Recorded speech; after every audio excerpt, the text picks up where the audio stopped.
Over the hood, through the streets, and straight into your brain. It's the SEGA guys riding a smooth stream of supersonic sound, and I'm your captain and co-host, Dan the Mega Driver. And with me, my co-captain and co-host, if I'm the Mega Driver, the Segaholic must be Mr. Sega Saturn. How you doing, mate? I'm good, mate. How are you? Yeah, not too bad. You know where I'm going with that, don't you? Aye. Because we are joined by a very special guest today. Because, you know, if I'm the Mega Driver, you're Mr. Sega Saturn. I think I'd say this is the Lord of the Dreamcast. It is the founder of the Dreamcast Junkyard. It's Tom Charnock. How are you doing, Tom? Wow, those were amazing intros, by the way, I must say. And I don't think... Yeah, I feel a little bit underprepared, to be honest, because... I mean, I know you had Peter Moore on last time, and I apologise to your readers, viewers and listeners that I'm not him, but I'll try my best to fill the void that has been left by such a great guest, you know.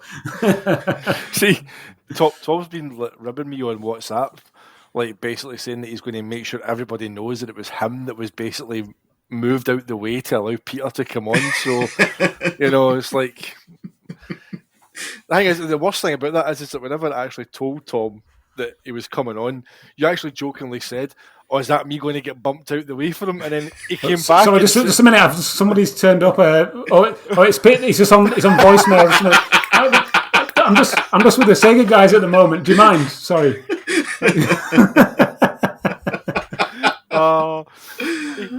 Whenever he came back and said that I can do Wednesday at 1 p.m. Pacific, and I went, "That's 9 o'clock on Wednesday." Oh no. I was like, I need to move Tom, and he just said, "Oh, I'm going to get moved out the way." I'm like, "Oh, fuck." No, honestly, to be fair, of all the people to be bumped for, I mean, I think Peter Moore is like literally the one that I would have said, "Yeah, I can see that." You know, who's this guy? This guy with this blog, or like the actual guy who ran Sega when the Dreamcast was like, you know, in its height of its powers. So, yeah, no, fair play. No, it was a great episode as well. I watched it myself live on the premiere. So, yeah, great job. Oh, thank you, mate. I mean, it didn't help that we were meant to record with you the week before that, only for me to have my operation and be like, "Yeah, I'll be fine. Then I don't know if you've ever seen. Oh God, what is that? That film with he's the Mel Gigolo film, and he goes for the hair transplant appointment. Yeah, I know you mean. Yeah. So Juice Bigelow, yeah. Juice Bigelow, that's the one. That's the one. It, yeah. And then he to get with the girl at the end, he takes the anaesthetic to the head, and he's like, it's kind of. I was like, "James, I don't feel." I mean, I could have come on. It would have been quite entertaining for quite different reasons. Right. Yeah. What you would probably have been more like was Leo DiCaprio on the Quaaludes from Wolf of Wall Street. Oh, that is amazing. I'm on the Sega Guns podcast. What?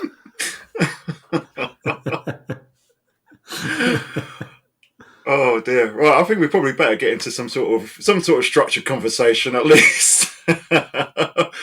But Tom, I'm sure everyone listening or watching us knows you and the Dreamcast Junkyard anyway. But you know, for anyone in a rare chance that hasn't, you know, do you want to give a bit of background how you came to found the Dreamcast Junkyard? How did it all begin? Yeah, of course. Again, I will apologise to those people maybe watching who have heard me talk about this kind of stuff on my own like podcast or videos or anything like that, because I will be repeating myself quite a lot. But yeah, I founded a blog called the Dreamcast Junkyard back in 2005, and it was really just a way of me documenting my rebuying of all the Dreamcast games that I previously owned during the natural lifespan of the system. And yeah, I'm trying to think how and why I came up with the idea for it, but it was really just out of boredom. You know, I was just I'd found this like blogging platform called Blogger, and I think I'd had a few like failed attempts at creating something that I wanted to do. Like I think I started like a running blog at one point, and then there's another one which was like a sort of a multi-platform blog, just about games in general. But then I bought myself another Dreamcast because I'd had one, as I say, during the actual natural lifespan of the system, and I'd sold it. I'm sure we'll get into that in a bit on this chat. But I bought another one. I was stood at a bus stop and I was opposite a branch of a shop called Game Station. Do you remember those Game Station? Oh yeah, used to love Game Station. Yeah, it was great. And there was a Dreamcast in the window. I think it was about 20 quid. And I thought, I'm sat here, stood at this bus stop. I'm just like, I can't believe there's a Dreamcast there for 20 quid. Like, and it had all these games with it. I thought, right, I'm going to buy that just because why not, So I went in, bought it, and then got home, started playing it, and I was just like, God, all these memories started coming back to me, about all these great games that I'd owned and played at the time, that the system was contemporary. And then, the two kind of worlds collided, this like looking for something to blog about and also rediscovering the Dreamcast came together. As I say, this would have been in like early 2005. So that's kind of where it all started. It was literally just a personal blog for myself to entertain myself, rebuying all these games again. And it was almost like a diary. I'd go to different places, go to like different cities, went to Liverpool, went to Stockport, went to all, just all these different places around the Northwest where I was living at the time, finding games in used game shops. Because at the time, they were just so cheap. Yeah. You could just buy them for like, like pence sometimes, 99p, buy one, get one free. Yeah, especially in Game Station.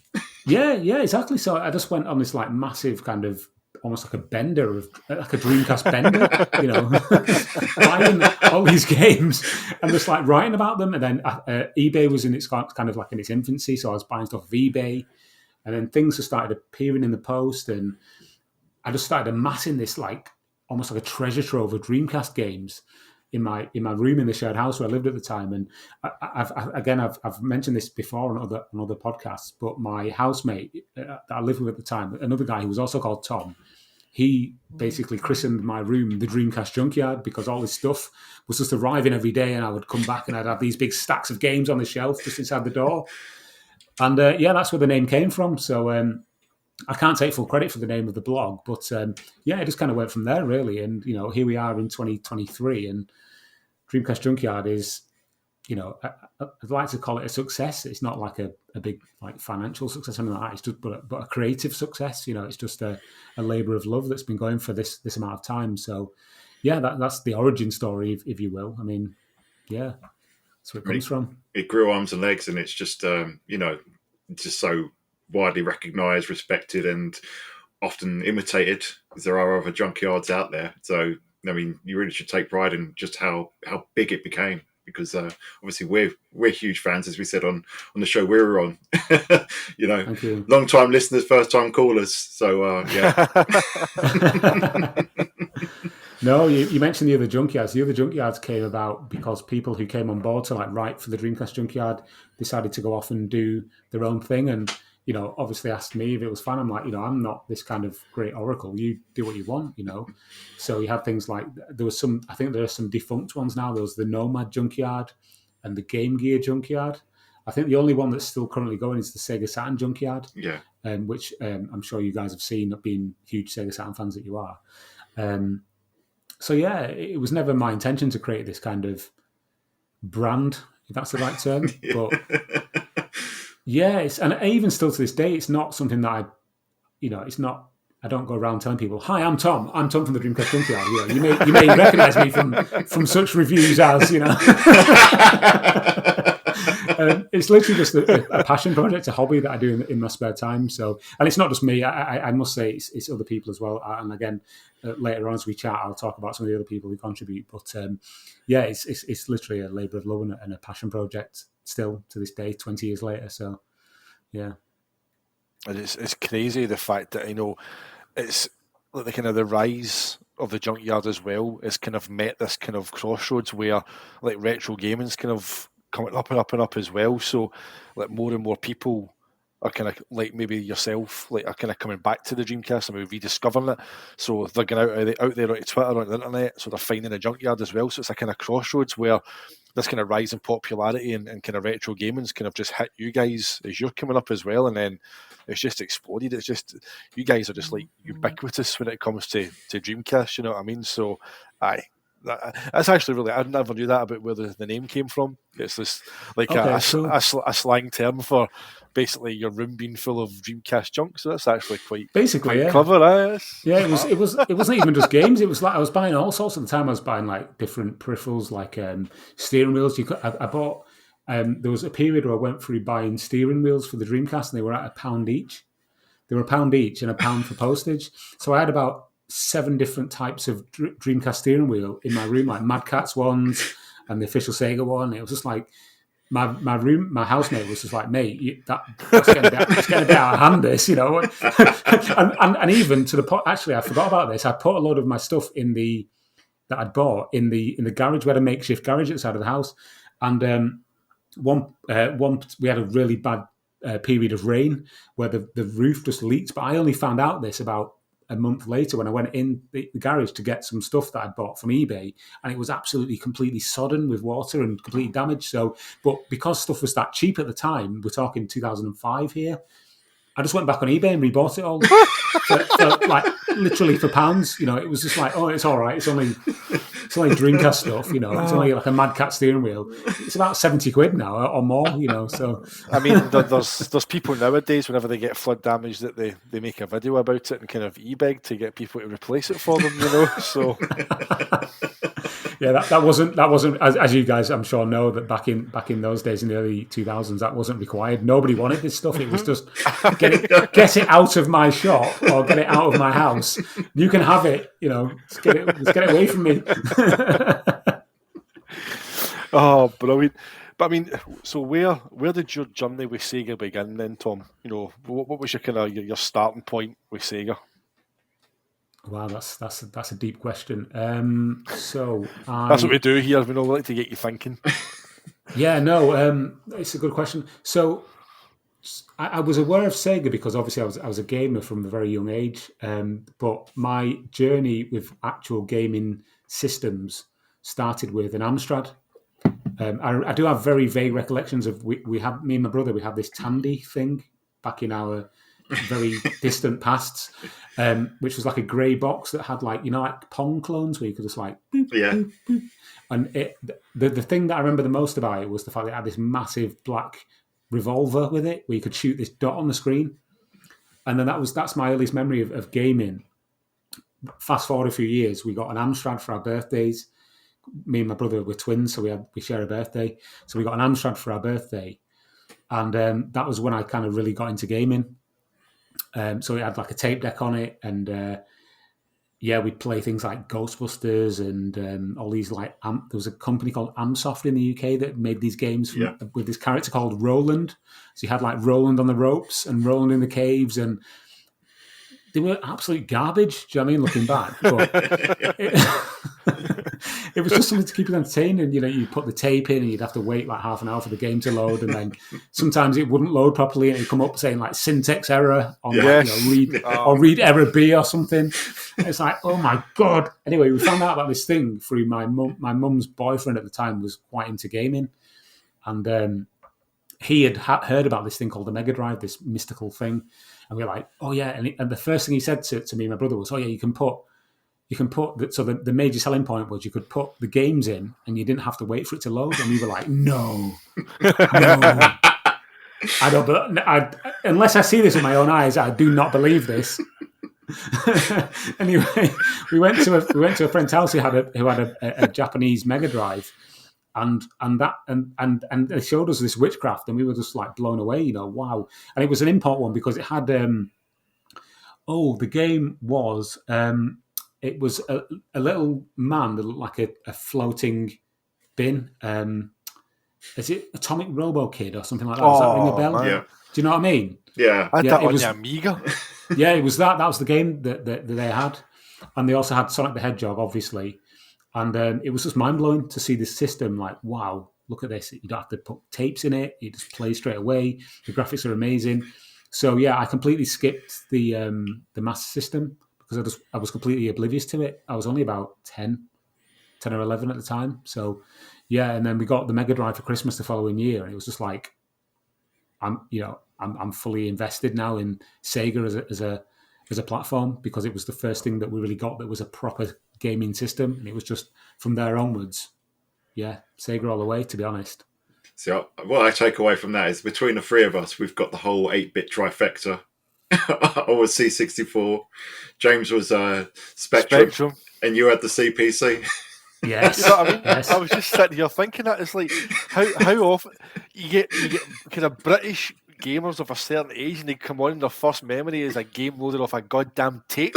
Yeah, it's mad, isn't it? There was no NES. Like, I don't remember the NES ever being a thing. I mean, I know that people talk about it like retroactively as like being the big system that everybody had, but thinking back to those days, I didn't know anybody that had a NES. Nobody did. One person in school, I remember, a guy called Kenny had a NES, and I remember he had the Turtles game, and I was completely blown away by like, how this Turtles game, it looked so dark and edgy, and it moved so fluidly. And then I remember getting like Teenage Mutant Ninja Turtles or Hero Turtles, the Spectrum game, and it was just so bad. And it was nothing like it, and it was the Turtles were like these green blobs with like vaguely different coloured, kind of mildly different tone of green shells, and like a shitty little line for what was meant to be their bandana, and it was so bad. But that whole syntax error thing, just that's just that timer in the top right hand corner. When you got to the last 10 seconds, man, that was nerve jangling. You know what I mean? Do you remember the loading screens that used to like in lines go across, and like it'd be like. I was actually playing mine the other day. I've got my C64 in front of me now, and I've just changed my setup around so I can actually play it, because I couldn't fit the tape deck on the desk before, so I've changed the desk around. So anyway, my son comes in, he's like, "What are you doing?" I was like, "I'm just playing this old computer." I was like, "What are you playing?" I was like, "Oh, Terminator 2. So I put it in, and it loaded and loaded, and he's like, "How long does it take?" I was like, it's not as long as your Grand Theft Auto 5 takes to download, but it takes a little bit. Anyway, so obviously all the flashing colours, like, what's that? I was like, it's just loading the data. It's all right. It's like, and then it started like scrolling up. You see the Terminator's foot, all pixelated, like, dun, dun, dun, dun, dun, got all the way up to the top, and it said, "Please turn over the tape to load the rest." I was like, oh, no.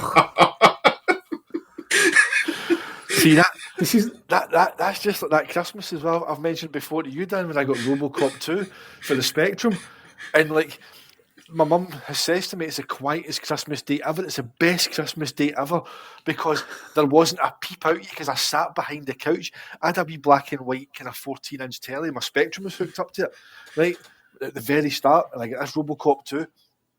And I'm loading it, and again it's drawing the lines, and it's a movie poster. It was like Murphy's head, what was meant to be the shadow of Kane. If you'd seen the movie poster, you knew that's what it was meant to be, but it looked fuck all like it, let's be honest, right? And then at the timer up the top right hand corner, and it would get to 00.00.01, flash error, cut out. I sat and tried that out of sheer defiance about 7 or 8 times at 25 minutes ago. My mum only seen me for Christmas dinner, then I pissed off again to keep trying it. And then you had to go back to the shop in Boxing Day, but it's not like today where you take like a game back and they go, "All right, we try it. This gun doesn't load, there's a replacement." Now to stand in the shop and wait 25 minutes for them to verify that it didn't work before they give you a new tape. See? Can you imagine that now in CEX or something? Just like taking it. My tape doesn't load. Yeah, all right. We've got like 10 others to do first, so you have to come by next week. The queues are bad enough in there as it is. Aye, you write your slip. We need to test it. Can you come back 11:45? Oh, so Tom, you got the Mega Drive, and it was love with Sega from there. Was there any particular game that drew you in, or was it just the console and that experience itself? It was. I mean, because we had the Mega Drive from quite early on, as I understand it, looking back, retroactively, it was just this constant that we had a Sega system in the house. So we had the Mega Drive, we got our Mega Drive System 1, and then when the Mega Drive 2 came out, my dad got one because we used to go and visit my dad at the weekend, so he got a Mega Drive so he could keep us entertained, but it was the Mega Drive 2. He was like, "Oh, Mega Drive 2." And then when other things came out, like other like add-ons and peripherals, it was just like, "Oh, there's something else to get." So like Mega CD, and then 32X, and it was always just like, keeping up with like what was going on with Sega.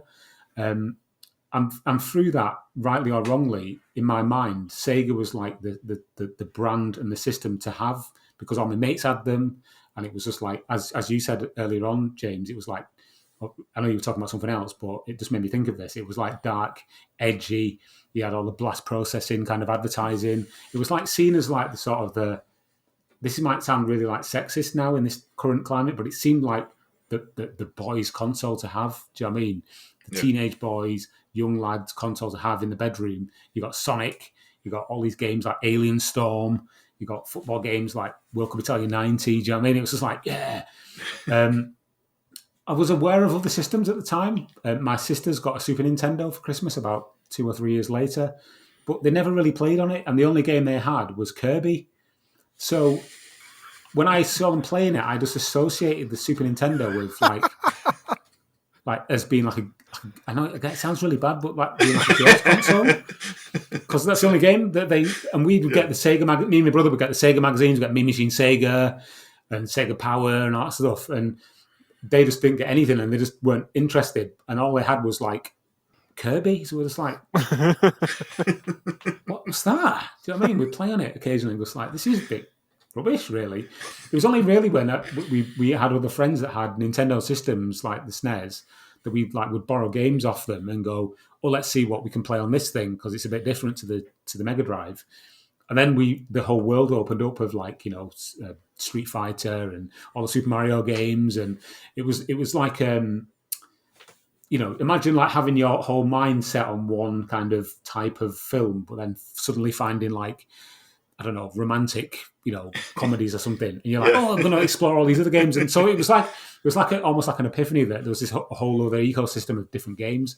So even though we were very much a Sega kind of, me and my brother were very much like Sega focused, we kind of knew that there was this like other world out there of like Nintendo stuff, and I don't really think there was any kind of rivalry or like animosity towards it. It was just like, okay, my sisters have got a SNES. We've got friends who've now got Nintendos as well, so we'll just get a cartridge off them every now and then and play a game. So yeah, I hope that answers the question. No, it does. I mean, I think that's what everyone was like back then. Though we just all played on each other's systems. Sega was kind of the dominant brand where I was. So I didn't know too many people with a Super Nintendo. I only knew one with a NES at the time. But if you wanted to play Turtles in Time or something, you just go around your mate's house and play that. And if they wanted to play Sonic or Streets of Rage, they'd come over to you. So it seemed more an innocent time then. Yeah, it seemed very sorry, James. It seemed very siloed from me looking back. It was like you had a particular system. You only really, because the internet didn't exist then, obviously. Yeah. So there was no like console warring really for me in my experience. It was just like, right, I've got this system, so I'm just going to look for games for that thing and play the games that are on that thing, because why would I be interested in stuff on the other thing, because I don't have that. Do you know what I mean? Yeah. Even though my sisters had one, it was like their console, so I didn't really pay much attention to what was on the Nintendo's platform. Only when friends sort of came to the fore that had them, and were like, okay, let's see what Street Fighter's like. Yeah. No, I mean, it is though, that thing you said there. It's like back then, I don't remember. Excuse me, like the way things are just now, it's really toxic. Whereas like back then, you would take like your computer to your pal's house. If it was different, they would bring theirs to yours. They always had the Safeway bag. They would always bring their things in. It was like the mum would walk them to the corner to make sure they never get mugged coming up. With carrying a bag full of like games and stuff. And it was like just different times. But I mean, I was aware of like the Mega Drive and SNES, obviously, and I had friends at school who had them, but I didn't kind of like get in with them too much, because I must have also been in the kind of more nerdy computer club area of school, because I had the Amiga at the time, so while you were talking about Street Fighter 2 and Sonic, we were talking about floppy disks and X-Copy, so you know what I mean. So Tom, did I hear you right then? Did you get the Mega CD and 32X as well? Yes, so we got the I tell a little bit of a lie there actually. We got the multi-mega. Oh, okay. It was the little tiny Mega CD and Mega Drive in one thing. Yeah, they're lovely little things. Oh, it was great. Yeah. So that would have been Christmas '95, and we got this thing, this multi mega, and we were like, "Whoa, amazing!" We put CD games in it, and we played. I remember the first time playing like Road Avenger, Oh yeah, and that was just like, oh my god, it's a cartoon. It's actually a game.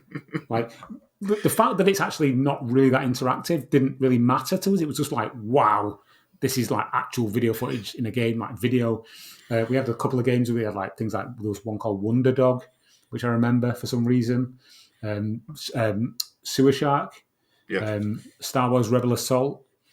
All these games came sort of after that Christmas, but the thing that kind of made it bittersweet was the fact that me and my brother's best friend, who lived literally right around the corner, that Christmas he got a PlayStation. So while we were kind of thinking this was amazing, and we were telling him like, "Oh yeah, we got this Mega CD thing, this multi mega," he was like, "Oh, I got a PlayStation." And we're like, "What?" So we went and seen his PlayStation. We're just like, "What? What is this?" You know what I mean? Like, he's got Ridge Racer. We've got Road Avenger. You know what I mean? Like, you can actually. So yeah, it was like I say, it was bittersweet, but we were just like, yeah, whatever,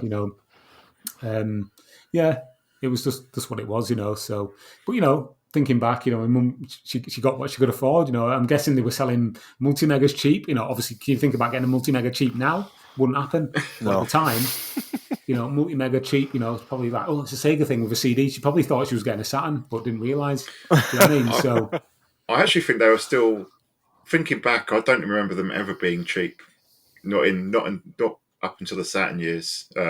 Like even up to like '96, I remember seeing them at least for a couple of £100. I don't remember don't remember them ever being, going for bucks. I mean, she passed away in like 2017, so I can't ask her now. But I'd love to, with my modern head, ask her, where did it come from, that Mega C, that multi mega? How on earth did you arrive at that choice for our sort of joint Christmas present? Like, it's such an odd thing to get at such a late period in like console wars, if you want to call them that. The PlayStation was out, the Saturn was out.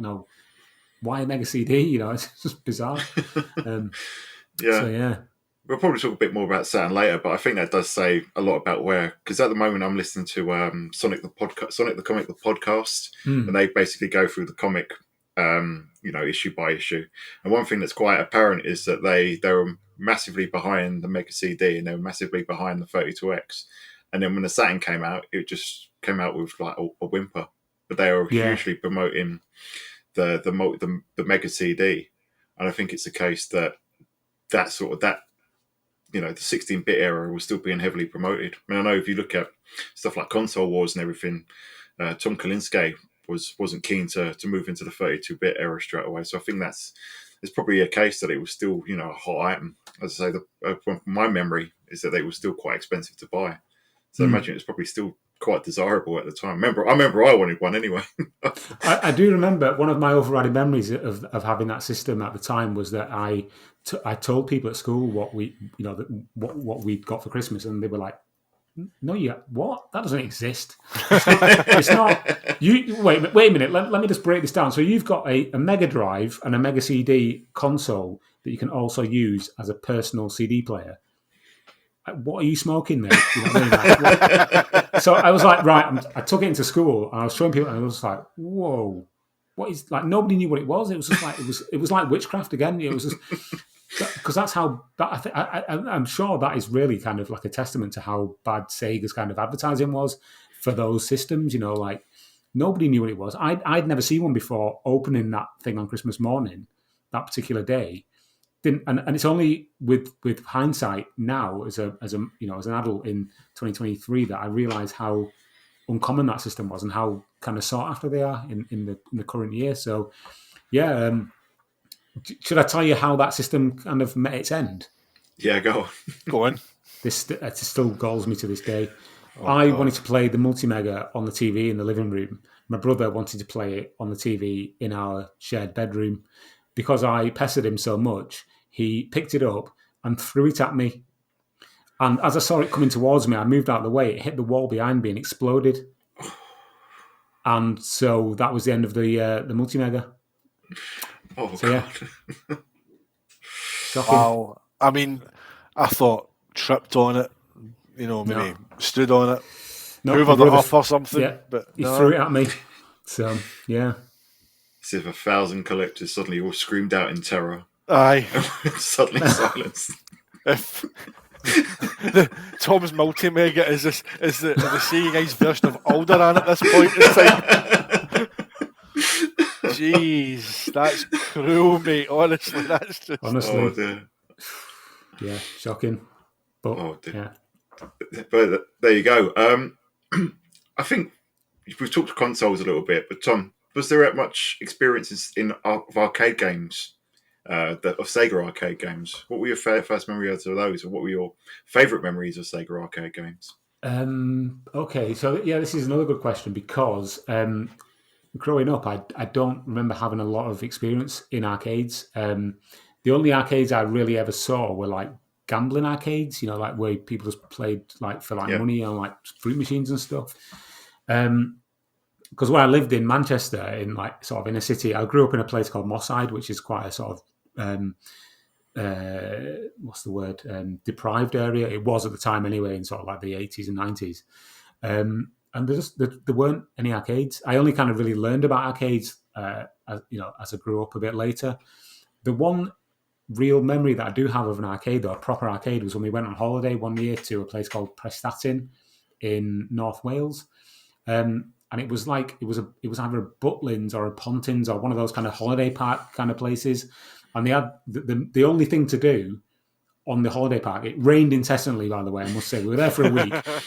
It was early 90s, like maybe 92 or 93, maybe 94. And it rained incessantly. And the only thing that we had to really do was go into this arcade. So me and my brother would just play on the arcades in this holiday park. And I remember they had, I think it was the big Sega cabinet that was like a jet fighter game. Was it G-Lock or something like that? That was one of them, yeah. And it was like you sat in it and it moves around. Yeah. So they had that. In fact, it might have been later because I do actually remember playing Daytona in there. So it might have been like mid-90s, maybe 95, something like that. But we spent a lot of time in there. And that's probably my earliest memory, really, of an arcade. I mean, I don't really have a lot of memories of being in arcades. I mean, I know you guys chatted about arcades on the Dreamcast Junkyard podcast, but unfortunately, that's my kind of limit, really, when it came to them. Obviously, in later years, I've got a more of a kind of appreciation for arcades and stuff that's come into the Dreamcast, like the Thomas Wave games, that kind of stuff. But as an actual physical person in one of the brick and mortar arcades, not a great deal of experience, unfortunately. That G-Log, though, I think that would have been impressive to behold. I mean, one of my earliest memories is seeing Afterburner, and I was blown away by that. Did you have a go on it? Yeah, I mean, like again, I've played a lot of these games sort of in the intervening years between then and now. Going to events like Play Blackpools and the Play Expos around the country and all these other kind of events, have experienced a lot of the arcade games from Sega and other other manufacturers. So, yeah. What's your pick of the bunch? Sega-wise or Sega-wise, yeah. Sega-wise, oh god, I'm a stickler for the old favourites, like things like Crazy Taxi and Virtua Cop and Sega Rally. I like the Daytona, big kind of multiplayer cab with that. You can get a couple of mates together, play on that. Sounded like you were setting up your own one with all your Dreamcast steering wheels and consoles. That's what he was up to. To be honest, I had that many. I probably could have, if I'd had enough tellies, I could have probably set up up each side of that garage, just a row of steering wheels. God, yeah, no. But yeah, I mean, I'm trying to think now to any more sort of slightly more esoteric ones. Again, I keep repeating myself, but I've learned of more games, after the fact. But yeah, again, just the old staples like Sega Rally, Virtua Striker, that kind of thing, So yeah. Yeah, it's funny, isn't it? Because when you were a kid, especially growing up in the era that we all grew up in, you have you're kind of in as you put it, in your silo, aren't you? Because you have your games that you get, and you just play those games. You don't have the internet to tell you, all right, well, there's hundreds more out there just on this system alone. There's all this other stuff that you can find. It's just you found the games and you played what you had and what you had access to. It's not until later that you have this explosion of information, and then you end up with wanting to play more games than you could possibly do it in a lifetime. Yeah, totally. And I think that may really kind of lean into a little bit why when I first discovered arcades, and I'd been kind of told about how great they were, and that they were the thing to, obviously, as we all know here on this call and people watching, historically arcades were the place where you went because you wanted the best experience of a particular game, because it was the arcade could offer so much more than the home console port could ever do. But because I was brought up playing home systems, like I'd always had a controller in my hand, suddenly to be confronted with a control stick and a load of face buttons, it kind of felt alien to me. And I felt that the home experience actually played better because I was more used to that. It was more muscle memory of playing with either Saturn joypad or a Mega Drive joypad or whatever it might have been. It just felt odd to be playing it with a joystick because I'd never really played on a home system with a joystick. So, yeah, I mean, I probably get called sort of a heathen and all kinds of things for saying something like that, but I'm just being honest. It was I was brought up with a joypad in my hand, not a control stick. So, no, I can totally relate. The first time I played Street Fighter 2 was on a friend's Super Nintendo back in, I think it was 1990. It was 92 because I was dead set on getting a Mega Drive because we had the Master System. I was dead set on getting a Mega Drive, but playing Street Fighter 2 very nearly turned me the other way. Sliding doors moment. but yeah, and then I got Mega Drive essentially. I was obsessed with Street Fighter 2, and I was, even though it was just like a year later in 1993, it felt like forever that the Mega Drive got its own version. But I only played a little bit of the arcade game down the swimming pool, and it was like 50p a go or whatever, which back then was quite a bit of money. So I didn't really get to play that much with the stick and the buttons, and it wasn't.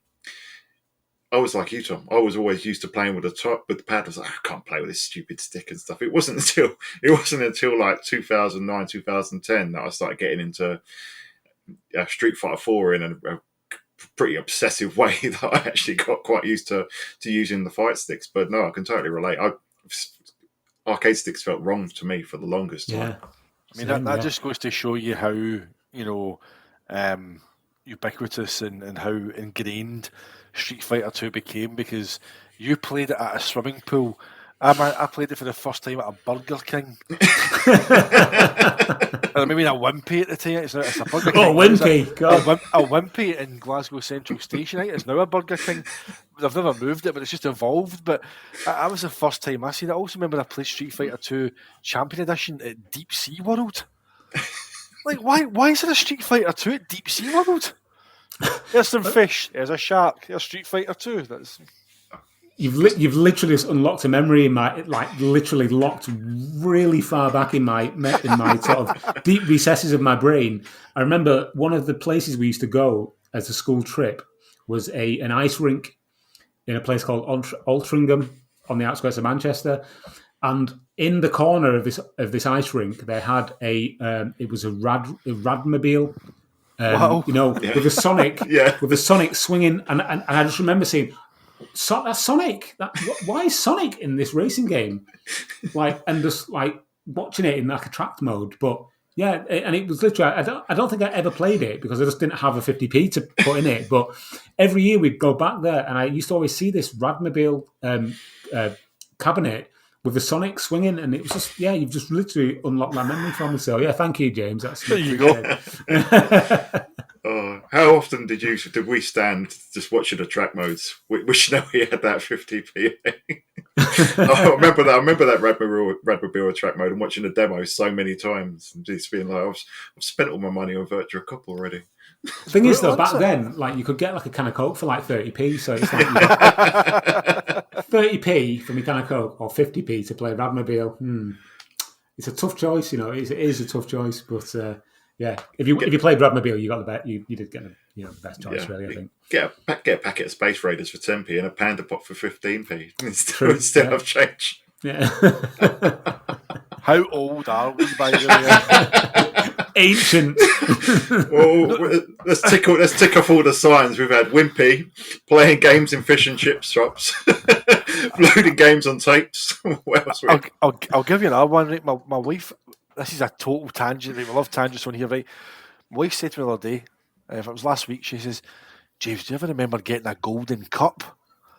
I remember them. What a bar of chocolate that was!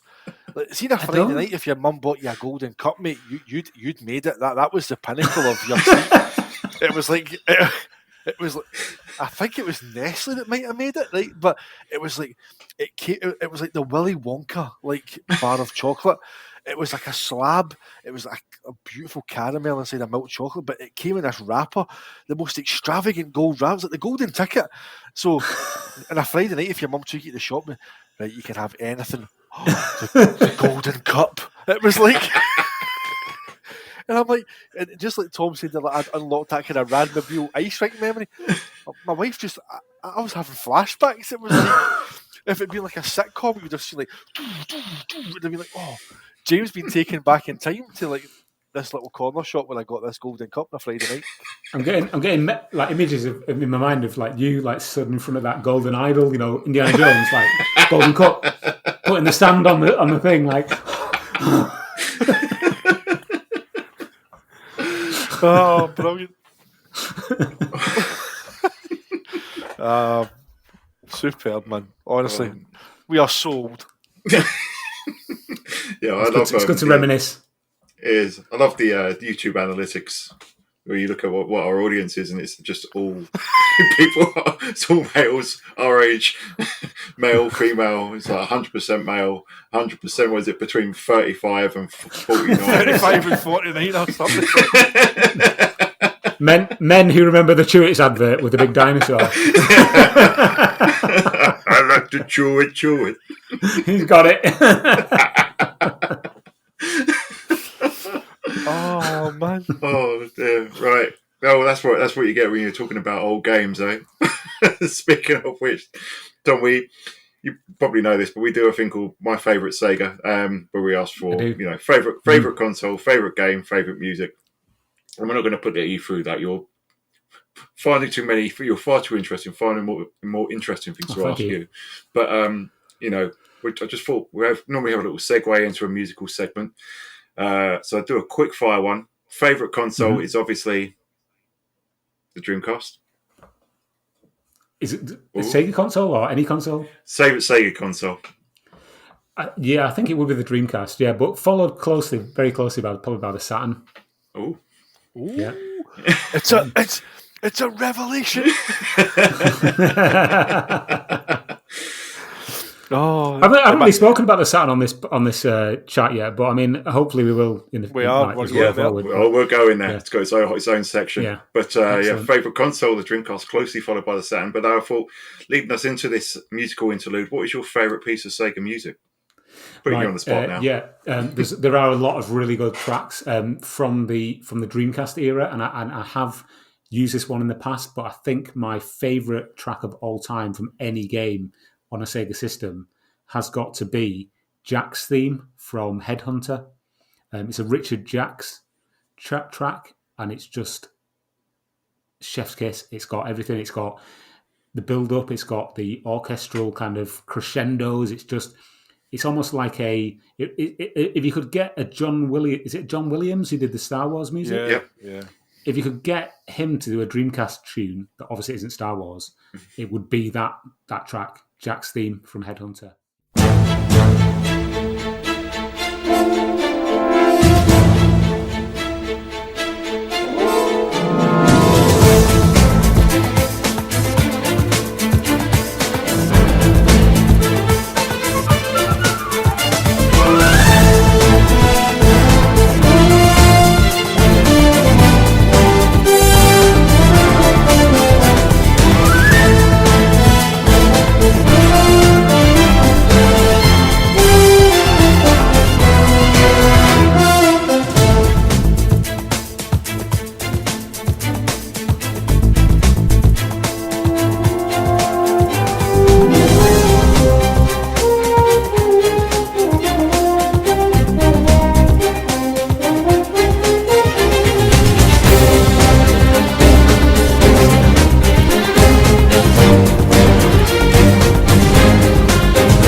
that was Jack's theme from Headhunter. You're watching or listening to the Sega Guys, and we have Tom Charnock of the Dreamcast Junkyard with us. Tom, we've been going through your Sega history, and I think we're getting to the most important bit now, which is the Sega Saturn part. It's fair to say that you've been getting back into the console a little bit, isn't it? Yeah, totally. Yeah. So, my history of the Saturn. Should I jump into that? Oh yeah, jump straight in, mate. Okay, so I got my first. Yeah, let's settle in. So I wish I had a pipe. I should have a pipe and Christopher Walken. Roaring fire behind me. So it was a cold and stormy Christmas. Christmas '96, I believe it was. I got my first Sega Saturn. It was a present from my mother. It came with 6 games. It came with, I think I can remember these off the top of my head. It came with Virtua Fighter 2, Sega Rally, Loaded, Sega Worldwide Soccer 97, Alien Trilogy, and Thunderhawk Firestorm Thunderhawk 2. Everybody's bundle had Firestorm in it. That Christmas 1996 again. The 3 of us are all lined up there. That's a bundle, isn't it? Yeah. I wasn't 2 expecting that. I was not expecting that. I opened that. I can remember vividly opening the presents and just like, oh my god, there's so many games. Like I was expecting a Saturn, but I didn't know how many games I'd be getting or anything else.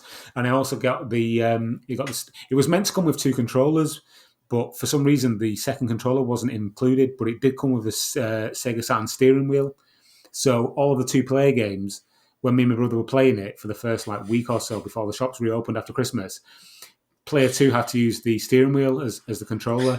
So we're playing Sega Worldwide Soccer 97, player 2 with the steering wheel. And loaded, because on Loaded you could turn to make the character turn left and right. So it was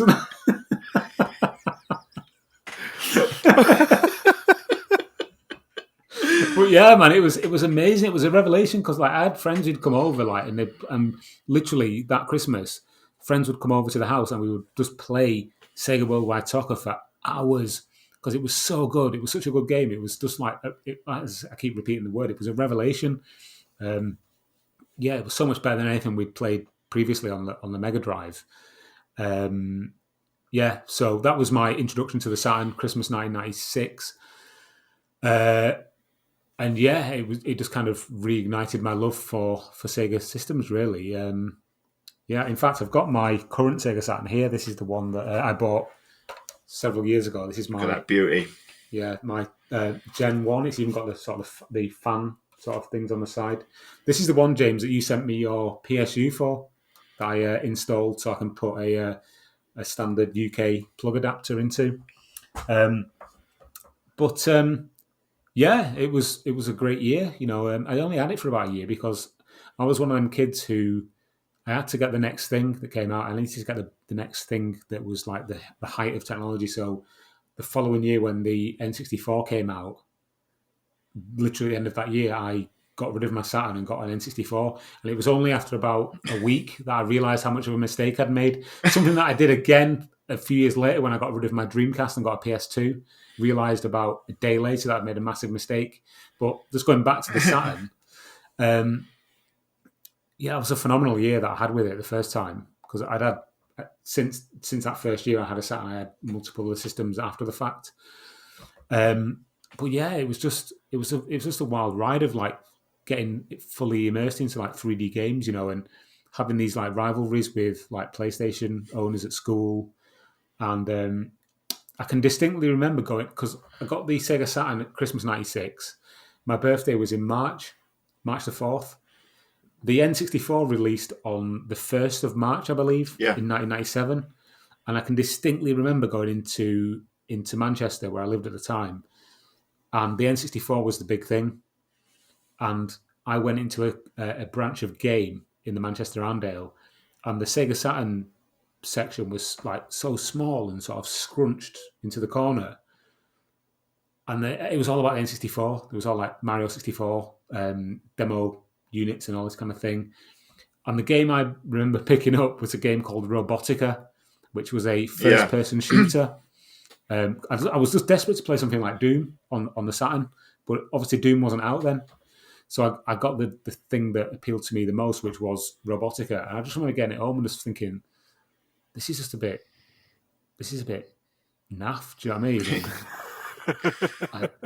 I was just like, oh, is this it? I mean, obviously it went on to be great, but I just remember being really deflated, like having seen Super Mario 64 on those demo pods and then going back home and playing on my Saturn. But it was. It went on to be a great system. There's loads of great games on the Saturn. So, yeah, I know you guys are hugely, in favour of the Saturn, big fans of it. So, yeah, James's T-shirt there, yeah, of course. So when you got one for Christmas, was that a present that you asked for specifically? Because you mentioned the PlayStation earlier when you got the multi mega, and then you were saying that your friends all had PlayStation. You had friends that had PlayStation. It was like, wow. Mm-hmm. One thing that me and James said, we both got. Well, I got my Saturn in November 1996 for my birthday. James got his. You got his for Christmas, didn't you? So we obviously got our Saturns at the same time. Did you feel a lot of pressure to get a PlayStation over the Saturn? Was it always going to be Sega? It was always going to be a Saturn because I just like the look of the system. I just like the look of the console aesthetically. It just looked really cool to me. And, we'd had Sega systems in our house all this time growing up that it was a natural choice to get the Saturn. There was never a chance that it would have been a PlayStation just because it was an unproven system at the time. Obviously, as I mentioned earlier, I'd seen things like Ridge Racer, but I mean, the Saturn had Sega Rally, do you know what I mean? Yeah. And we'd seen, I grew up reading things like Sega Power magazine. So obviously they were promoting the Saturn heavily, and it was a bit of a no-brainer. It was always going to be a Saturn, and it wasn't like as it is now where people have these kind of rose-tinted views on the system as like being this like 2D powerhouse, and it was like underused, and it was this, that, and the other. You could talk until you blue in the face, but it was the new Sega system. It was the new cutting-edge thing from Sega, and as somebody who grew up having a Mega Drive and then a multi-mega, as I said earlier, it was always going to be a Saturn. So, yeah, natural progression, really. Right. I mean, that's the thing as well. Like, the three of us obviously kind of owning our own Saturns at almost exactly the same time. And it's like, just what you were saying there, obviously, like people, it's one of the things that kind of irks me is whenever you see like tweet after tweet of people going, how underrated was the Sega Saturn? It's like, it wasn't underrated. Nobody wanted the damn thing apart from those. It's like, you actually did feel like you're almost in this little kind of exclusive club, because like obviously that's whenever I'd noticed the kind of the console wars in school was like the kind of PlayStation guys. You don't Virtua Fighter shit, you want Tekken, and Sega Rally shit, you want Ridge Racer and that kind of stuff, and that's never you noticed it starting to kind of build up, coming in away from the kind of home computer scene, get into the kind of more console stuff. So, excuse me, it was kind of, to see that there is Sega's new system and the excitement of like seeing a Sega Rally. Like, Sega Rally was mind blowing whenever you seen it in 96 or 95 on the bootleg sampler. So, it's quite kind of endearing to hear, obviously, that you're always going to go down that route, that kind of whole PlayStation pressure. You never quite felt it, because what Dan and I have always found as well, and again, we've got similar experiences, so to see if you have would be interesting. Going into kind of game shops at the time, did you ever witness or like experience any kind of retailers sort of almost like kind of promoting the PlayStation over the Saturn? Because we've both seen that like several times. Like, oh, you don't want a Saturn, you want a PlayStation. You don't want Virtua Fighter. Have you seen Tekken? Panzer Dragoon's not that great. Have you seen this? It's like, for me, it was I had my birthday money and my paper round money in my hand to get one, and they was just like, oh, you don't want Nights into Dreams, you want Crash Bandicoot. And I was thinking, what? That sounds off. That's no lie. That's what he said. He's like, have you seen Crash Bandicoot? It's like, yeah, I don't like it. I want Sega, but yeah. Did you experience anything like that at all? Just before I answer that question, I just want to say a Crash Bandicoot is a fine game, but comparing it to Knights favourably is just like, what are you smoking? Do you know what I mean? So I think, just thinking back, I'm really casting my mind back now.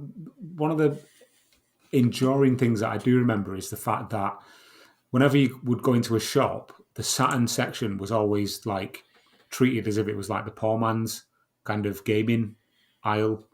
It was tiny. It was shoved in the corner. There was games. It was always the same games you would see in every shop. It was always the sort of the first party games.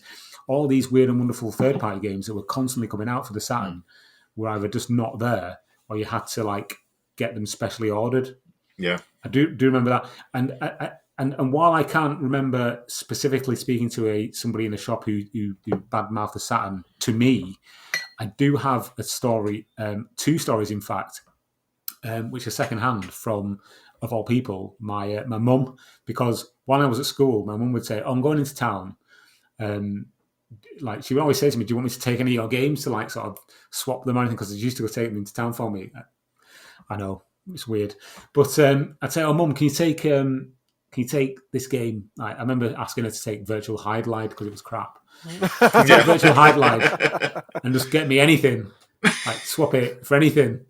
And she took it into town, and she got she said, "Oh, the guy in the shop was saying this is a good game and this is the best version of it." And she gave me Tunnel B1 for the PlayStation. I was like, "Mum, I don't own a PlayStation. It's a Saturn. You bought it for me. How do you not realise it's a Saturn?" But the guy in the shop said this was the best version. I said, "Yes, but I can't play it on my Saturn." Do you know what I mean? And so there was that occasion, and there was another occasion where I tried to get. There's a game called High Octane. Do you remember that? It's a futuristic racing game. And the guy had convinced my mum that the PlayStation version was the version to get, but she had stood her ground on this occasion, saying, "No, it's a Saturn that my son has got, not a PlayStation." So she did actually get the Saturn version, but she regaled me with the story about the guy in the shop saying the PlayStation version was better. But if you play the PlayStation version, you know for a fact that it's not better because it's an inferior port of High Octane. Why are we talking about High Octane? I don't know. But that's bizarre. I mean, trying to sell a game for a console that you don't have. I couldn't believe it. Honestly, that is God's honest truth. She gave me a copy of PlayStation Tunnel B1. And I was just like, that's proof that they were on commission, mate. I'm telling you, it was bizarre. Doesn't matter if the guy doesn't own that system. Just, that's the best version. It's true. It is. I mean, thinking back, it is. I mean, the kind of the hearsay and the word of mouth kind of it kind of saturated the conversation. Again, because the internet wasn't. It was a thing at the time, but it wasn't anywhere near like it is now. So it almost ran on like word of mouth. And when I got my Saturn, there was a core group of friends that we all got Saturns together because we'd all had Sega systems growing up. So that first, going back to school after that Christmas where everybody got a Sega Saturn, it was like, "Oh yeah, Sega Saturn, amazing." But then as time went on, it was like seeing like your comrades fall in battle. Do you know what I mean? One by one, they fell to the hype of the PlayStation. It was like, "Oh, such Wayne's got rid of his Saturn, he's got a PlayStation now. Oh, dead to me now, you." And then like Damien, he's got rid of his Saturn. It's like, "Oh, what? Why?" Like, you're like Obi-Wan Kenobi watching people turn to the dark side here, isn't it? Mate, honestly, that's a really good analogy because that's what it was like. Everybody was just kind of turning to the dark side, and eventually it got to the point where it was just like me and a couple of others like sort of stood fighting the good fight, until I eventually succumbed myself and ended up getting an N64. So, yeah. I mean, I'm not completely guilt-free, but yeah. I mean, at least you had a core of friends that all got Sega Saturns. I mean, I was the only one I knew that had a Sega Saturn at the time, and I remember all the stuff in the PlayStation mags. My friend would delight in showing me the PlayStation mags, calling it the sad turn and Sega's black box of not many tricks and stuff. And it was just like, I'd bring it over to show people and I'd be like, "Oh, right." Well, I said, "No, play this game, Guardian Heroes. Honestly, it's really good." And people would be like, "Oh, it is really good." I'm telling you, it's an amazing system.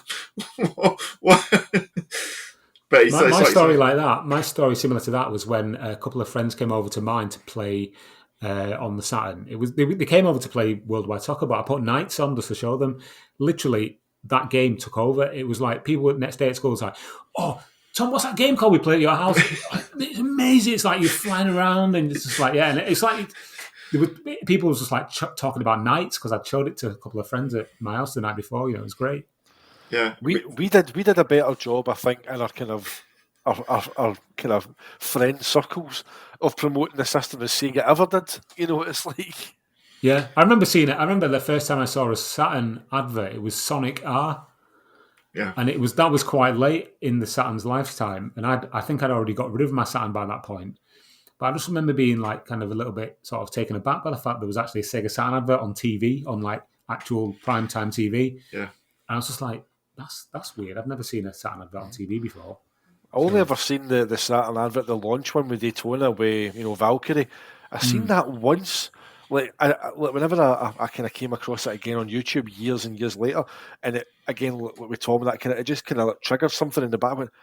I can remember I was at my grand's house watching it, and I can remember the telly that I seen it on, in that corner in the living room, and I'm like, but I can't remember what kind of time frame it was, whether it was like kind of like evening or afternoon. It was just, I just remember seeing that whole, oh, it's Valkyrie. Does he design the games? No, he executes them, and then like you'd Virtua Fighter and Panzer Dragoon, then the eyeballs get sucked out the socket, the Daytona car crashes, and it's like Saturn flies through the air and smashes open, and then the guy's in a stretcher, and that's him. He's out the game. But like, I've only ever seen it once.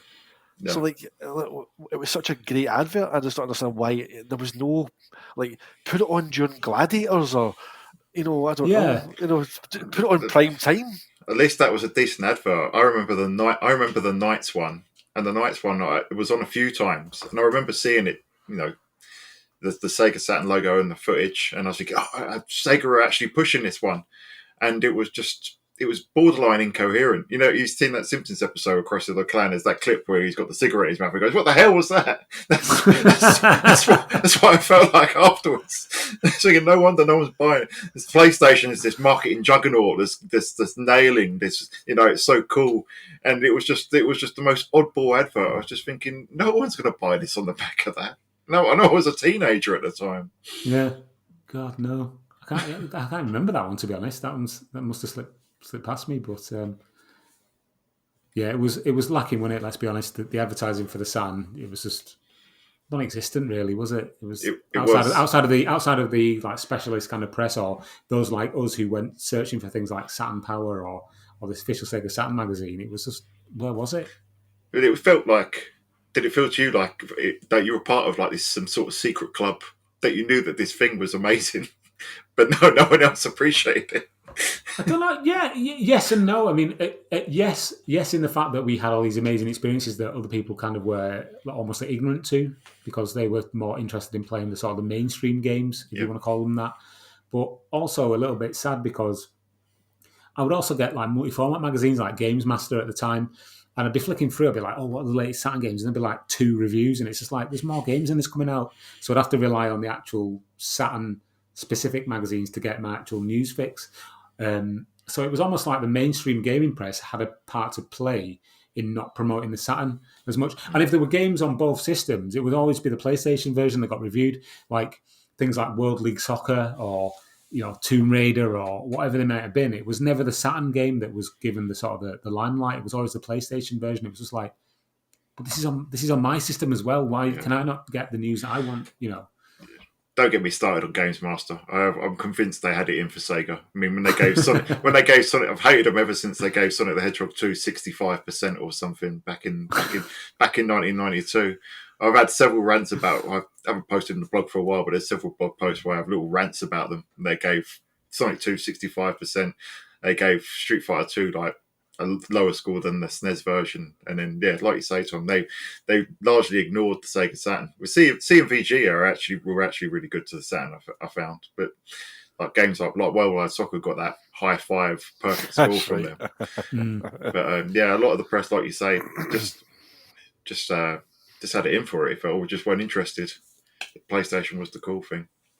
Yeah, I think that was very much the sort of the mantra at the time, when it was PlayStation this, PlayStation that, and if you didn't own a Saturn and you weren't interested in like the gaming scene at the time, I've said this several times now, but and with the lack of the internet as we know it now, you could almost have not even known the Saturn existed. And I can totally see why some people just it completely passed them by because it's almost like it didn't, for people who weren't there in the scene. I don't know how much. That's the thing. That I know that my uncle was like a pure techie guy. Right? He always had to have the latest kind of stuff, but like he was again like kind of home computer stuff, home cinema stuff. He took me to the arcades. Obviously, that's where I kind of the bug bit and playing Virtua Fighter every kind of like weekend and stuff like that. But I still don't know where he found out about the Saturn, because obviously he bought that one. He went out in the morning, went to Comet and Partick and bought it. And had it ready for me coming up to visit in the afternoon. But like, how did you hear about it? Like, how did you know about this? It's like, what made you aware to go out and buy this new Sega console? It's like, and if you'd never done that, then probably wouldn't be sitting here now. So, but it's just crazy. Like that's what you said there, the lack of awareness around it. Like you're something like how your mum. What made her go and buy you a multi-mega? Like, what made Mum go pick up a Saturn? It's like, why? God, of all the things I'd love to ask my mum now, it's like not anything about her childhood or growing up in like the 50s, and it was like, why did you buy that multi-mega, Mum? I'm going to get a Ouija board and ask her.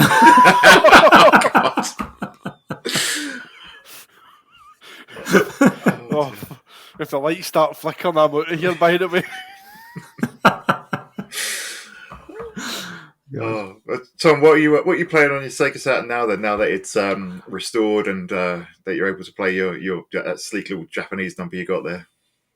Well, since you guys did your very good and very entertaining football World Cup episode a couple of months back, I just went down a rabbit hole of getting all these football games. So give me a sec. Sorry, one second. See that, no, Tom. That's why we said to him. We were talking before you came on air, Dan, about Zoom calls and Teams calls where you're on at work and sometimes you get caught short wearing your boxer shorts, and you get kind of a bit paranoid. That sorry, very unprofessional of me. No, sorry, yeah, I was just saying, Tom. This is why you've just proved why you don't wear boxer shorts on a Zoom call. Exactly, that's it. Yeah. What we spoke about before we started recording, that you never know when you have to stand up on camera. There we go. It's very true, mate. It's very true. Now, I did go on a bit of a spending spree on eBay after I listened to your recent episode about Sega Saturn football games, but I did also buy some other things as well. So things I've been playing at the moment, these are the things I just grabbed off the shelf that I've been playing recently. This is King of Boxing, but it's actually just Victory Boxing. Yeah, JVC Victory Boxing. I do love that game. The classic that is Sega Rally, obviously. But two games that you'll know very well. It's basically Worldwide Soccer 97 and 98. So, the 98 version. Yeah, the 98 version is the World Cup. Is that the World Cup one? Oh, brilliant. One. That's the best one. So, so obviously, for those people who maybe don't know, in the West, we got the EA Sports Road to World Cup and World Cup 98, but in Japan, they got Worldwide Soccer 98 World Cup Edition, which is just like awesome. And I think they also got on the N64, it was ISS, won it? It was ISS 98, but redone as a World Cup game. Yeah. So did they get the license in Japan? I didn't know that. I've got the PAL version, but I've not played the Japanese version. Oh, yeah, the Japanese version is officially licensed as World Cup 98. So yeah. But yeah, it's just a couple of games that I'm playing on the old Saturn there. I do need to get one of the ODE options that you guys have mentioned on here several times, but not got around to it yet. But in the future, I will. Yeah, it's just too many that are just unaffordable these days. That's it. No, but it's great as well. That I mean, you sent me a couple of pictures of those on WhatsApp, Tom, whenever you were picking them up. It was like was on eBay doing some shopping. I was like, oh. Influencers again, man. You influenced me. We're spending other people's money now. That's it. It's like by proxy. I did buy a load of others as well, but they didn't arrive. And then when I sent the seller a sort of a message asking what happened, they just basically refunded them all. And I was just like, oh, that's weird. But they never told me why or what happened. So a bit of an odd one. I had some classics as well, like things like Daytona. USA, Daytona, CCE. Or just loads of random stuff. I think I got Robotica again just for old time's sake. I've got the Japanese version of it. I can't remember what it's called. It's going to bug me now, but Robotica's got a different name in Japan, and it's not great. Have you played much of it? Played about an hour of it and couldn't go anywhere. It's got an odd mechanic. I'm trying to remember how it works now, but I remember dying a lot and just thinking, right. It's a very poor. It's a very poor sort of first person shooter with like a sort of a sci-fi theme, but yeah, don't. People listening to this, don't buy it. It's not great. Or maybe you're a big fan. I don't know. You might be. So that 2-man Robotica fan club are now in the comments. Tom, cancelled. So after the Saturn, then it was N64, and then was it N64 to Dreamcast? It was, yeah. Went from the Saturn to the N64 straight to the Dreamcast. I think the reason being that, again, I keep mentioning my mum on this podcast, so I'm sorry, Mum, if you're listening. But she was like she was really dead set against me having multiple systems at the same time for some reason, and she tried to stop me from playing games as much as I did because I think she thought it was a bad influence and didn't want me reading magazines and just thought it was, I was getting too into it. So she was like, "You're not getting another system until you get rid of the other one." And I was like, "Yeah, but they've got different games." And she was like, "You're not having multiple game systems at the same time." Obviously, as adults now, we can just buy what we want. But then, because I was kind of living in her house under her rules, she was just like, "No, you're not having a Dreamcast and an N64." So I had to get rid of the N64 before I could get the Dreamcast. It was like a natural progression, really, wasn't it? Dreamcast came, and it was just like, this is head and shoulders above anything else that we've ever seen before. So it's, again, no-brainer. I wasn't kind of like a Sega, like hardcore diehard at that point. Still not now, to be honest, but it was just the next best thing that was coming out, so I went and got that. So, yeah. And the rest is history. Indeed. There you go. The seeds were sown at that moment. So obviously your love for the Dreamcast post Saturn is well documented, and obviously we've got 17 years of blog posts and podcasts and all sorts that our listeners can go to you on. But you've obviously been a huge part of the Dreamcast enduring popularity. Obviously, you're a bit of a Sega stalwart. You're saying you wasn't when you picked up the Dreamcast, but you were very much a Sega guy back in the Mega Drive and Saturn games. Yeah. Do you think that the Dreamcast is held in a different light by the gaming public at large compared to other Sega systems? So, I think me and James have commented before that it's looked at differently by, I think, the PlayStation crowd kind of hold it aloft very differently and for very different reasons that I think Sega fans do. Aye, I think that the way we worded it, Dan, is that you can tell the difference between Sega Dreamcast fans and Dreamcast fans. I think there's the community, I think it's the only Sega console where, because of how people have come to it, I think the Dreamcast attracted a healthy dose of that kind of PlayStation demographic. And I think as such, maybe that's where we're kind of going with this question. Do you think because of that it is maybe held in a different regard to other Sega systems that came before it? That's a really good question. A really intriguing one as well to think about. I know when, and not to plug my own podcast, but when we spoke to Giles Thomas, who was the head of marketing at Sega Europe. That was a great episode, by the way. He said that they had tried, especially in Europe, to sort of distance the Dreamcast from the PlayStation. That's right. Because they wanted to be anything but PlayStation. But I think what they actually did was they actually did end up attracting that audience, just because they wanted to they marketed the Dreamcast as a sort of a lifestyle product. It's certainly in those kind of early days, you had magazines like the official Dreamcast magazine, certainly in like Europe and the UK, which were very minimalist, very kind of straight-laced, and almost the Dreamcast was less a games console, but more a piece of technology to own that was also a web browser, which was the to be the centerpiece of any kind of young, hip 20-something with disposable incomes, like sort of multimedia setup in their living room. Do you know what I mean? So, as somebody, as you guys are, who lived through that kind of generation and that period, that is very much how it came across to me at the time.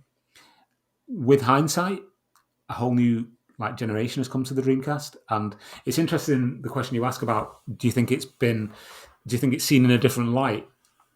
I do, in a sense that the sort of Mega Drive, the Saturn, and that kind of thing, and the Mega CD, I kind of seen as more pure game systems, and they have a very special place in gaming history. Whereas the Dreamcast is almost seen as this. It's like the little box that could but didn't, and I think it's the mystique around the failure of the system, even though it had all the tools to basically reach the very top of the gaming sort of spectrum, if you will, but didn't, and it's that kind of glorious failure that makes it more mystical. Do you know what I mean? It's like because the other systems, like the ones you mentioned, like the Mega Drive and that, yes, the Mega Drive was a massive success. The Sega Saturn obviously wasn't, and the Dreamcast wasn't either. But the Dreamcast should have been. So I think it's the fact that it's kind of held on this kind of platform that makes it like a glorious failure. I don't know if that makes any sense to be honest. No, because it burned so brightly for such a short time. I mean, despite how dismally the Sega Saturn performed in the West, it was supported in Japan from 1994 to 2000. So it had 6 years. It was still in production when Final Fight Revenge was out. It was supported for quite a while, whereas the Dreamcast, it was literally from 98 to 2001. And then you get all the quality of the software in that time, particularly in, you look at, I remember the year 2000 just being, befuddled by just the sheer amount of quality games coming out was just mind blowing. So I think that is a big part of it. Like you say, it's like it should have, by any metric. I mean, if a system came out today like that, I mean, the PlayStation 5 and Xbox Series consoles can't seem to manage a couple of exclusive between them, whereas the Dreamcast had dozens and dozens in such a short time. I mean, that is the kind of galling thing as well, though. It's like, again, kind of going back to that about what Tom says there about the kind of mystique, the fact that it had all the tools and it didn't get the success it deserves. And that's why it gets kind of quite galling again whenever you see like all these like collectors and stuff like that go, oh, the Dreamcast, it was a machine that should have been a success, and it was just it should have been this amazing system and done so much better. And well, it would have done better if you'd fucking bought one. yeah. Totally. Like, couldn't put it better myself. And again, all this shit here. I remember I picked up a Dreamcast for $10, in a thrift store with a lot of games, and that was about 2007. I really got into it, and I'm like, it was a machine that really deserves so much more. Yeah, you should have fucking bought one. Why are you trying to rewrite the narrative in 2020? The problem with retro gaming in 2023. Oh, sorry, hold on. Fucking meme that. Well, I think we'll come on to that in a second. That whole topic, but for me, as somebody really who's like, it is. I mean, and for somebody like me who's like really, I see the Dreamcast. I see the whole picture of the Dreamcast, and in my mind, I kind of separate into different sort of segments and what the different strands of Sega were trying to do with the Dreamcast is really interesting, because in Japan they threw the kitchen sink at the Dreamcast. They threw everything at it, and it was supported up until I think the last commercial game came out in like 2007 or something. Yeah, it was quite late. Was it Corral? Is that right? But they weren't positioning the Dreamcast purely as a gaming system. It was a gateway to the internet. It was a way of like buying stocks and shares on the internet. It was a way of getting kids into web browsing. They even had this thing, I'm sure you're aware, that the Housewife's Guide to the Internet. They had all these different things. They had the emulation game, the emulation packages on the various web browsers for the Dreamcast. It was basically a jack of all trades. I was going to say a master of none then, but obviously it was a master of arcade games and as a gaming system. Slightly different angle in the US, where it was more of a gaming system, but they really kind of nailed on the online aspect of it as well, the gaming side of it and the web browser side of it. And then again in Europe, it was all the other stuff that went in Japan and the US was scaled back even more, where it was first and foremost a gaming system, but a lot of the online functionality that was lauded in the other divisions of Sega were stripped back so much that a lot of games that were launched in the other territories that were online enabled just didn't have any online capabilities at all. And it was just like, okay. I mean, it was such a weird, fragmented system that it's quite head-scratching that it is so kind of revered now that it, as it is. But yeah, I mean, I'm just going down sort of rabbit holes in my mind now, just thinking about different things. But it's just cut to Tom lining his kip later on, going, still thinking about it, like, that's that meme from the Hangover, where the guy's got like maths things going in front of his eyes. I was thinking of the one with with the couple lying in bed and the wife's looking and going, I bet he's thinking of other women, and it's you lying there going, oh, but I wonder if this would have made the dream. Thinking about Dreamcast. What have you done this and that? Lying in your bed like something at a Minority Report. It's like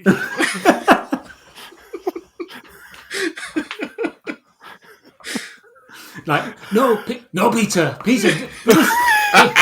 do it this way, do it that way.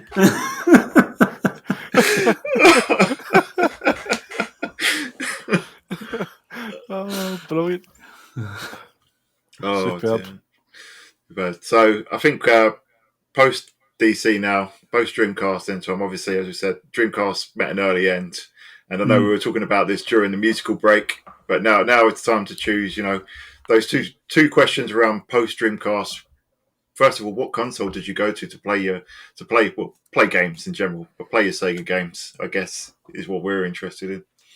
So after the Dreamcast, I just kind of went down the route of getting the next thing that was available. I think I've told this story on the Dreamcast Junkyard podcast, and that is that when the Dreamcast was sort of cancelled, I went and got a PlayStation 2 because it was the thing that was out and it was the next big console. Yeah, I didn't have that for very long, if I remember rightly. I think I went then and got a GameCube.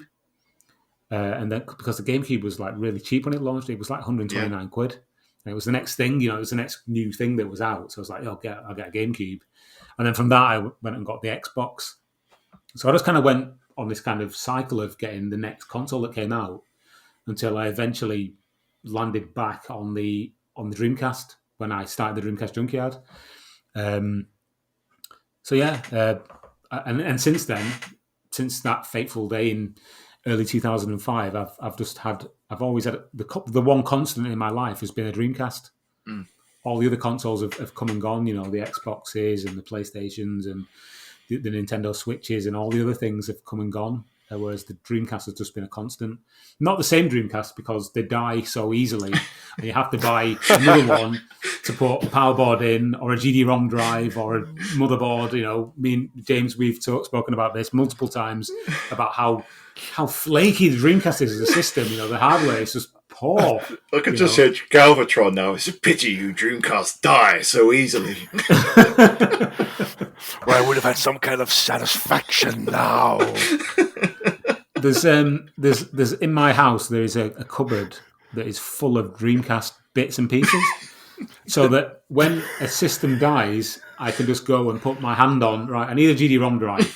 I need a PSU. I need a controller port board. Do you know what I mean? It's like I have to just have. It's like Wally, when he breaks a little bit of himself, he just goes into his little spare parts drawer and fixes himself. It's true. Yeah, honestly, mate, because they're so temperamental. I mean, people watching this will probably know what we're talking about. 1 minute you put a game in and it's fine. The next minute it just won't boot a game. It's just like it just stays on the BIOS. Please insert game disc. It's like, it's a game disc. It worked 2 minutes ago. Do you know what I mean? It's like. That's the thing that Tom sent me a video message, and it was literally, we had this discussion as he said the other day there. It's like, it was like he had one Dreamcast open, the other one shell half off, like cables running, fucking one was turned on, but like, was feeding the other one. It was like a donor just lying there. Like giving itself to this other one, and he's got bits hooked into this bit to capture gameplay. And it's like, and as you said, this is the side of content creation that people don't see. What you're going through because of this flaky system. And I mean, I'm not going to the 6-minute tirade that I sent you back about my own kind of journey, but long story short, Dan got a free GDM. There's nothing wrong with it because I thought my GDMU was the issue, like with the reset and the crashing and the textures disappearing. Bought multiple PSU replacements. Turned out it was a motherboard that had went. It was one of the caps must have gone, and it was causing under voltage protection by making your games crash. What kind of morbid shit is that? It's like. It's funny you mentioned that, actually, James. It's one of them things about like classic gaming, if you want to call it that, or retro gaming, that it's very sanitized when it's on the internet, and it's always like you don't want to show a weakness by having a system that doesn't work. Oh, you're doing this wrong, you're doing that wrong. No, it's just janky. The Dreamcast is janky. I don't care who you are. Honestly, you can bend as many controller board pins, you can polish them, as you said, James. You can change things. Sometimes it just doesn't want to work. And you turn it off and you leave it for 5 minutes, you come back and it just works. And it'll work for 6 months, and then suddenly it decides, nope, you were not playing Sega Rally 2 today, nope. I've got three of them myself, and they are the jankiest, bockiest pieces of crap sometimes. That's why I love them, though. It is. It's like the what you were saying about the disk drive, it just reminded me, the other week I was trying to play Virtua Striker 2 on my Japanese Dreamcast, and somehow that Japanese Dreamcast I got way back in April 1999 is still functional with the original GD-ROM drive, but it still flakes out now and again. So I put the disc in and did the old boom boom boom boom boom boom boom boom, and then back to the boot screen. Clean the disc, wipe it down, get to the AM2 screen, then boom, back to the boot screen. So cleaned it up again, undid it, did fiddled with the potentiometer, go all the way, then got to the menu. It's like, yes. Clicked on start a game, back to the boot screen. I was like, it's so crushing, isn't it? It's so crushing. It's how can like a sort of a console like system level sort of it's not even an animation, it's just a process be so infuriating but yet so innocuous. Do you know what I mean? It's just do you know what I mean? Please insert game disc. It's like, game disc is in. But it's the fact that little impression of the noise you did there, it's the fact the noise is so pleasant. It's almost like it's taking the piss at you. It's like, it's like message.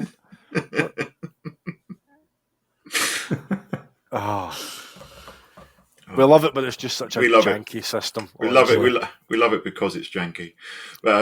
Tom, favourite post Dreamcast Sega game? I know you were thinking hard about this one. Yeah. Now I don't know if this actually counts because I think Sega only published it, but I'm gonna have to go with Vanquish. Oh, what a game! Ooh, that's a choice. What a game! That is a left field choice and a half. That mate, that is a great game. It's such a great sort of shooter.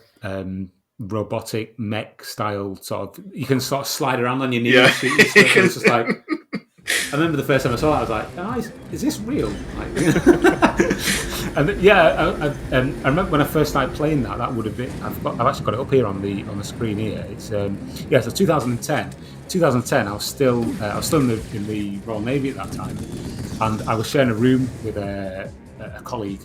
and we just played. I played it, and he watched while I played it, and it was just. I just have that sort of memory seared into my mind of playing that game in that sort of little 2-man cabin with the volume up, and it was just amazing game. Great memories, on the Xbox 360, I believe. Yeah, I played the 360 version. Was it last year or the year before? It was quite recent, and I was playing it. I was just like, why have I not played this before? It's absolutely incredible. It's like Gears of War and Metal Gear Solid had a beautiful baby. Yeah. This is absolutely bonkers.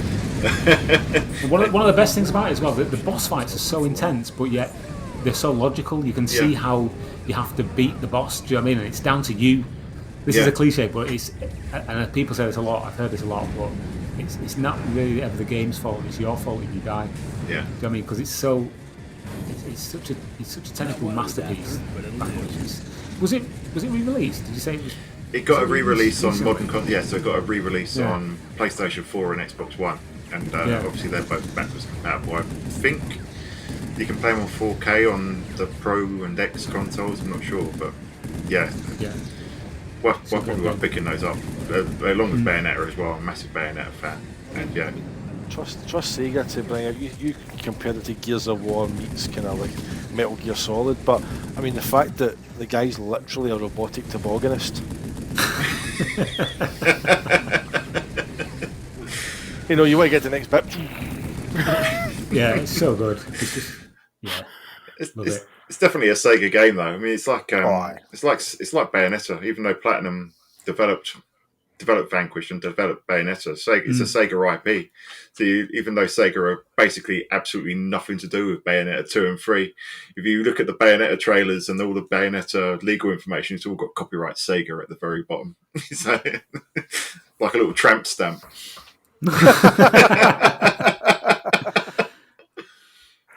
Brilliant choice. Oh, yeah, superb game. So that brings us to the end of the questions that we had, Tom. It has, much like when we were on your Junkyard show, which it was an absolute honour, by the way. As I said, great having you. It's been an absolute blast. So thanks for coming on. So this is your platform to tell our listeners, our viewers, where can they find you? Where can they learn all about your history of the Dreamcast and that of your colleagues? Yeah, of course. Well, if that 2 hours of us chatting hasn't put anybody off who's still listening, you can find the Dreamcast Junkyard at thedreamcastjunkyard.co.uk. You can find us on Twitter at the DC Junkyard. As I've said before, it's not just me. I have several colleagues who help me do the podcast, which is the Dreamcast Junkyard Dream Pod. You can find that on all the usual podcatchers, I believe they're called. But yeah, there's myself. There's people like Lewis, who is like sort of my right hand man. There's Lawrence. There's Andrew, James. I'm gonna forget people, but I'm sorry if I do. Mike. There's quite a big group of us, but we all sort of dip in and do different things. So some of us are on the podcast, some of us do the video stuff, some of us do the actual writing of the articles on the blog, and some of us just do the social media stuff. So we've all got different hats, but there's about 7 or 8 of us in total who do it all. So yeah, I can't take all the credit, but yeah, it's been a pleasure to be on the show. Sega guys, thank you for having me. It's an absolute pleasure to have you, mate. So to our listeners, love to hear what you thought. Leave the comments below. You can get in touch. Catch me at Swooper D. You can catch James at the Segaholic. You can catch us both at Sega Guys. But until next time, we will see you on the Sega side. Sega!